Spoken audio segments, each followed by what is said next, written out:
Oh, I don't. Nothing new. Sure. All right. Cool. All right, guys. Let's do this. You know why you're here. You know why we're here. No. Yes, it is true. You read the title correctly.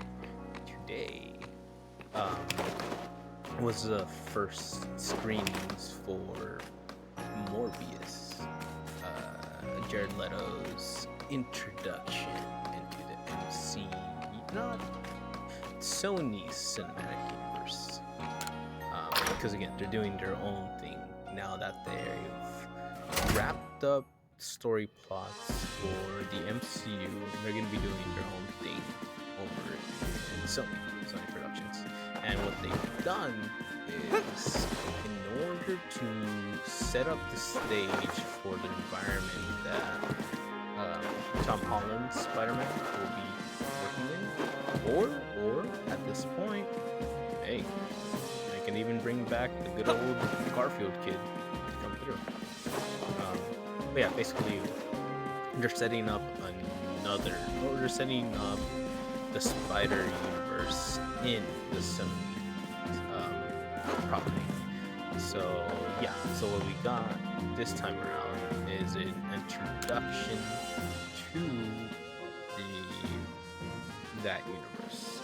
And as far as introductions go,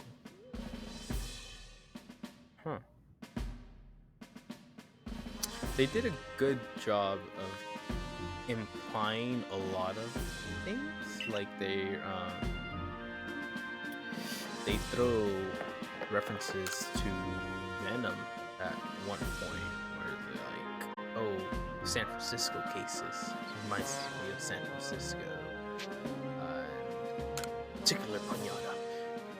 So yeah, setting up, like the universe, the supporting cast, those guys that are okay.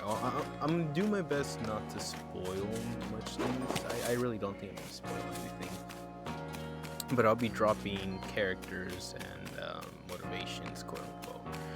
So yes, something I just wanted to kind of like bring up quickly. Listen here, Strawberry Crepes kid. I saw Dandy's or darndest thing.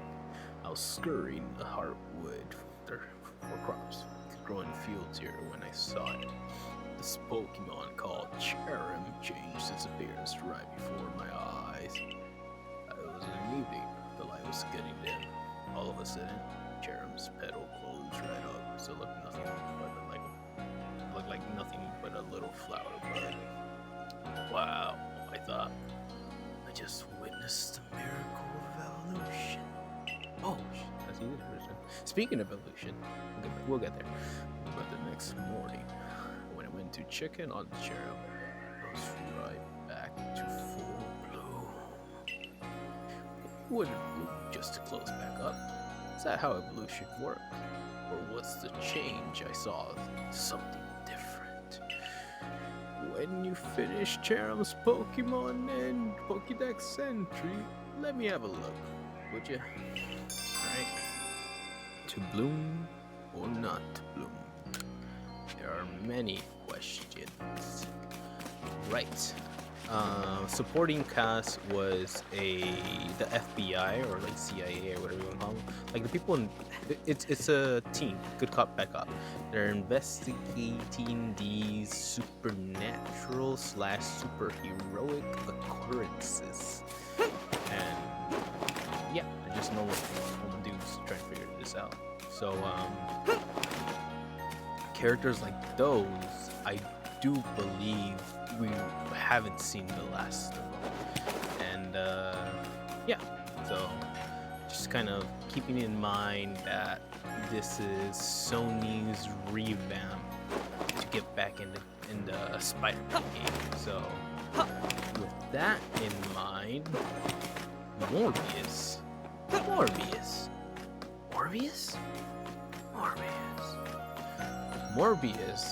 was alright. No, it was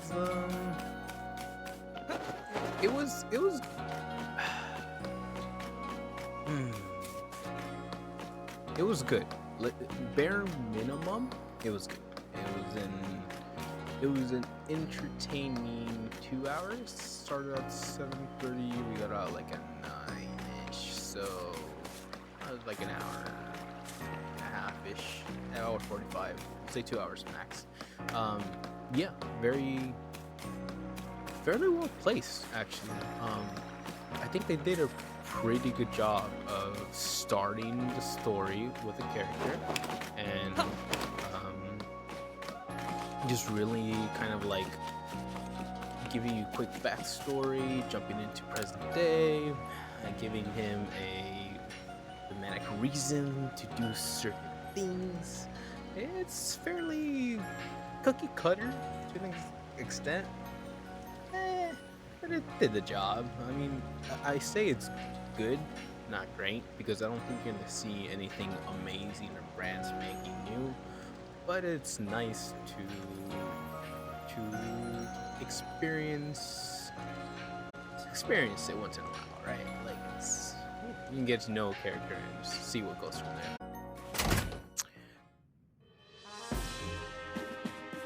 Jared Leto, aka Michael Morbius. Who is Michael Morbius? You might be asking yourself. Well, the easiest way to explain it or describe him would be...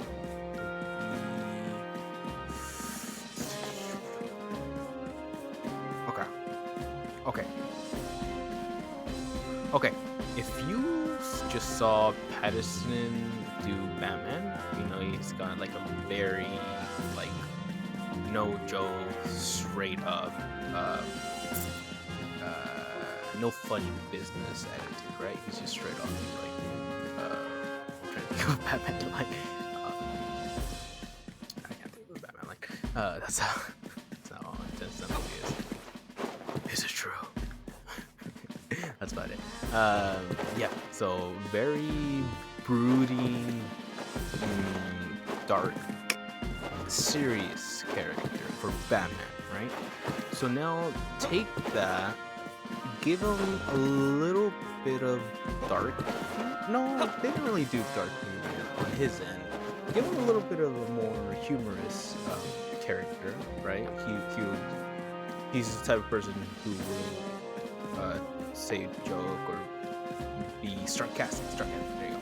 Sarcastic. He is a bit of a troublemaker in terms of, I think it kind of implies that he has like a issues with what's the word for that or description? Obeying the law. Let's just say it like that. Kind of like authoritative issues. Following authoritative figures. So you got this bit of a rebellious, funny is a bit of a stretch. Interesting, sarcastic, witty. I think is right up there. He's fairly witty. This character who can't do much. Right, you start off the movie in his operation to find a cure to his disease. Right, he has a disease that keeps him from basically being healthy. You know, he describes the disease as you get to stay alive, but you have to change your oil 3 times a day. Oil being a euphemism for the blood transfusions, since he was a kid, is what he said in the movie. So, thinking about that, if someone has like a problem where their blood just goes bad 3 times a day, then yeah, obviously you wouldn't have nutrition in your bloodstream to kind of like keep your body going and all that. So yeah, the effects are a withered, fragile man, trying doctor, smart doctor, gifted, very gifted, trying to find the cure, right? And not just for him per se. He's doing it for other people like him, and he has a personal motivation for someone besides himself. Let's just leave it at that. So yeah, it's it was nice to have a bit of levity at certain points with him. You know, it's like he's just not supposed to be a funny guy. He's not meant to be the funniest guy, but he'll have some moments where he'll get into line. So, not bad, not bad. All right, yes, Morbius, Leto, he's all right. In terms of his acting chops, way, way better than Suicide Squad, in my personal opinion. Um, I'm not gonna say I take offense to the Joker portrayal in Suicide, but I was not. I've never come around to it at this point. And that Batman's v Super no the Justice League post credit, it didn't do much for me either. So the good news is that he's pretty good in this one. It's a lot easier for him to kind of fit into that melancholy role. It does work really well for him. It feels like it's almost tailored to him, and him not have and him having extra long hair in general, because that's Jared Leto. It works. It works. Yeah. So, yeah. Um, there's a few moments where I feel like his acting kind of went not his a few of his lines delivered weren't delivered well, and I really do think that's more on him, because the lines weren't necessary, the writing wasn't necessarily bad, so it was just more of the delivery on his part. But honestly, I only counted like max three, maybe, yeah, four. I'd say max three instances where it was like, eh. So not too bad. I think he's definitely come a lot further in this one. I think this one hit was more of a role that he was quote unquote born to play. So not too bad. Eesh, gotta pay some bills. Well, it's nice that they give me an update. Um, yeah. So not bad, not bad. I could definitely see him doing a role like this for a pretty good more longer minute. Yeah, and dude got what's the word? Like, he worked out for this role, so I mean, he looks strong enough. Yeah. So props to the homie Jared Leto for going for the kill. Yeah, I had to. Yeah, yeah, it's crazy. It's oh man. Side note, how freaking insane is it that 30 Seconds to Mars lead singer is a anti-hero, quote unquote villain on both DC and Marvel? Like, when can I do that? When can I take my role as the Wolverine? He did good. He did good. Kid did good for all things considered. I think he has a future in the series, and he can only get better from here. So hell yeah. Um, everybody else came through. Yeah, even like the supporting characters. Yeah, they did a good job coming through and delivering their part in the scenes. Um, I think photography wise, like cinematic wise, they have nice shots, like framework shots. I saw a couple of skyline shots that I thought were really good and nice to see.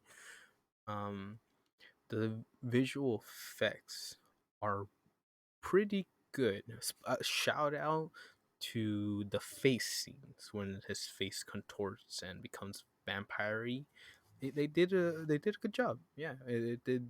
The CGI was good. I can only assume that they threw most of their budget on that visual face because it's his face. Um, but yeah, it looked pretty cool. Yeah, there was a couple scenes where it's just like pew, I'm back to normal, and it's like oh, I see what you did there. Um, so shout out to the special effects. The only issue I would or opinion or yeah, comment I would make about the effects is they tend to lean on the slow mo, the frame by frame, or yeah, like the slow mo quite often. And that makes sense because he's supposed to be a quick old vampire, and they want you to see how he can see bullets coming at him and just dodge or not even have to worry about dodging because he's just that fast and he just sidesteps or whatever. Um, so they do that as a benefit. I don't think it overstays its welcome. I feel like if you keep on going slow mo, it gets annoying. I don't think it overstayed its welcome. I don't feel like that right now, but I'll definitely rewatch it on Saturday. I have plans. Um, so I'll get back to you guys on, is it too much slow mo? I think it hit like the bar of almost being too much, but they did all right. Like they pulled it back and it's all good. Yeah, so not too bad. I thought it was pretty cool. And everything else about that just kind of felt standard, Let's talk about Sony and their their take on superheroes now. After post, Spider-Man in the MCU hanging out with the big dogs, how did they fare doing their own thing? No backup, no baby steps, no backups and stuff like that. They had to do this. Real talk. When before seeing this, I was straight up expecting like Spider-Man 3 Part 2. I, I swear, I thought it was gonna be like a whole emo vibe, or I don't know. I was expecting like Tobey Maguire in the black suit and all that, but they don't really go that far. They have a couple of scenes where it's like, but I don't think they get too broody and like emotional. I think they had a really good balance of someone who has had a shitty life, but is able to count his blessings either way. So that was nice in between, right? Like, all right, let's wrap this up. What do we got? We left off, talked about Jared Leto, his role as Morbius. Did alright, did pretty well. I'd have to give Actor Chops an 8, and I think that's fairly well. All right.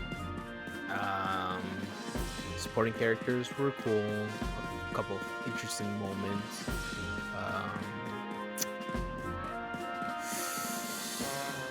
Plot.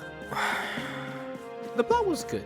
I think I've known of the Morbius character. I'm vaguely sure of what um, what sorry, vaguely sure of what ideas Sony is able to use for this universe going forward. I had a couple of thoughts and thinking about how certain plot lines could intermingle and what that could mean. It's exciting to kind of what's the word? Imagine, I guess. I'm thinking of a better word, but it's exciting to kind of like think about and kind of think out where they can go, hypothesize, I guess, where they can take this story and this universe. And they have a couple of good options available. It's just all depend on how well they can make it all work and how much they really put an effort on it. Yeah, I think those are right. End credit scenes. There are, I want to say 2 end credits. Yeah. Let me think about it. Because there was a couple. I'll say right away, there is no final end credit scene. So once they get to the black screen, you're good to go. Right? Yeah. You don't have to say to like the last. But they did leave either 2 or 3. I'm thinking weirdly that I saw 2.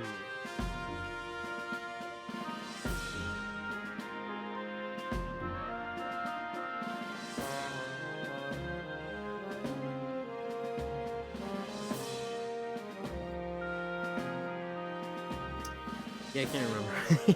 Yeah, it was like 2 of them. I know there's more than, it's either 2 or 3. But once you see the black screen with the credits, it's pretty much it. There's not going to be a final after that. I was just throwing that out there for anybody that's going to watch it this weekend. You have my stamp of approval saying that if you are good after that. I mean, it's nice to stick around and let's see what people worked on what stations and products. No one's gonna force it. Japan will say something. America will do it. Hey, look, it's your friend. Let's say hello. There you go. What? Cool. It did well. You know, these possibilities are endless. You know, assuming that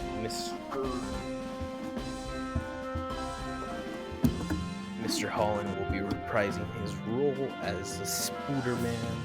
We can see a couple of things and hypothesize and have fun with it. They do leave a good amount of breadcrumbs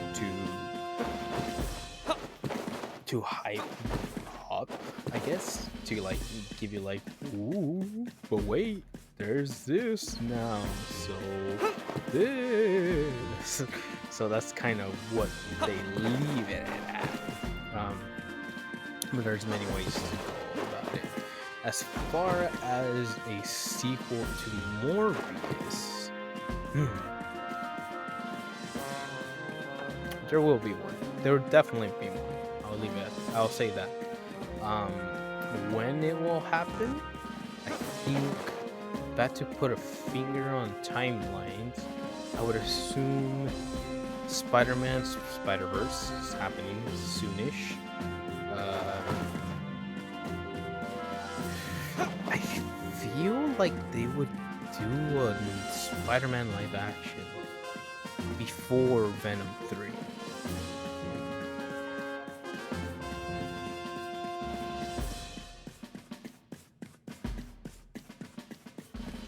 Nah, I guess Venom and 3 would come first, because then that would be its own thing, and I'm already going to throw it out there. They're going to start splitting the Toxic arc, or comic run. So they have that going for them. but I believe they said Venom 3, Spider-Man Solo, and then Venom combined. Venom and Spider-Man. So now you throw this vampire into the mix, and it's like, there's gonna be a sequel to more. I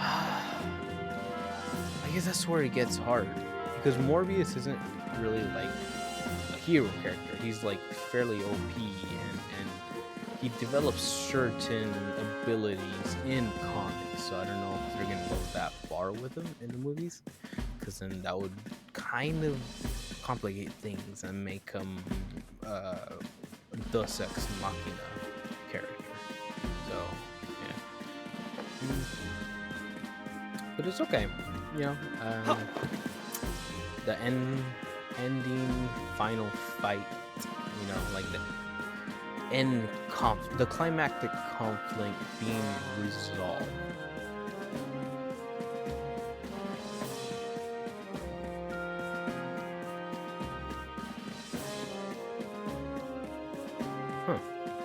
I mean, it was cool.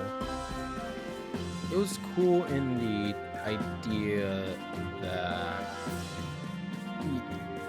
I could feel, it made me feel like they were stretching their legs, like experimenting with things, a lot of things, to try to either make it better, make it look good, or just try to get some experience on that. So there's a lot of interesting, or not, a lot is not the right word. There's a couple of interesting moments and things they do with the visual effects and certain, visual effects. And when it comes to their powers, it gives it like a wavy, almost like outer layer. That's supposed to imply that it's the speed at which you can see or something. But I think the end fighting scene was pretty interesting. I could easily see how some people might be like, whoa, it's dumb.